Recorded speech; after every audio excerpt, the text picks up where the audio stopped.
communicating the gospel? మనము సువార్తను ప్రకటిస్తా ఉన్నాం. What is the purpose of communicating the ఆ gospel? విధంగా ప్రకటించడం యొక్క ప్రధానమైన ఉద్దేశం ఏంటి? Let the people have remission of sins, వాళ్ళు పాప క్షమాపణ పొందాలి, and they should have a repentance. వాళ్ళకు మారుమనసు రావాలి.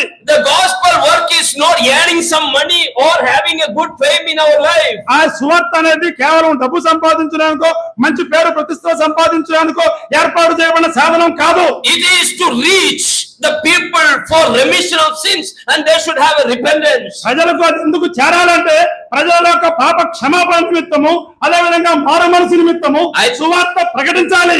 I thank God that this mission has achieved 729 souls committed to the Lord. ఈ యొక్క సువార్త పరిచర్య ద్వారా సుమారుగా 729 ఆత్మలు రక్షించబడ్డాయి అనే విషయం సంతోషకరమైనది.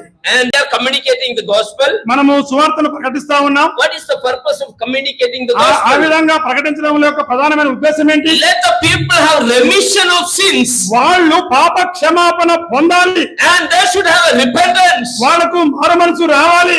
The gospel work is not earning some money or having a good fame in our life. ఆ సువార్త అనేది కేవలం డబ్బు సంపాదించడానికో మంచి పేరు ప్రతిష్ట సంపాదించడానికో ఏర్పాటు చేయబడిన సాధనం కాదు. It is to reach the people for remission of sins, and they should have a repentance. ప్రజలకు అది ఎందుకు చేరాలంటే ప్రజల యొక్క పాప క్షమాపణ నిమిత్తము, అదే విధంగా మారు మనసు నిమిత్తము సువార్త ప్రకటించాలి.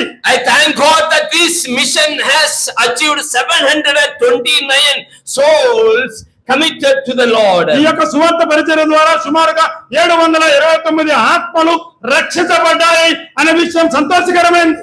And they are communicating the gospel. మనము సువార్తను ప్రకటిస్తా ఉన్నాం. What is the purpose of communicating the ఆ gospel? విధంగా ప్రకటించడం యొక్క ప్రధానమైన ఉద్దేశం ఏంటి? Let the people have remission of sins, వాళ్ళు పాప క్షమాపణ పొందాలి, and they should have a repentance. వాళ్ళకు మారుమనసు రావాలి.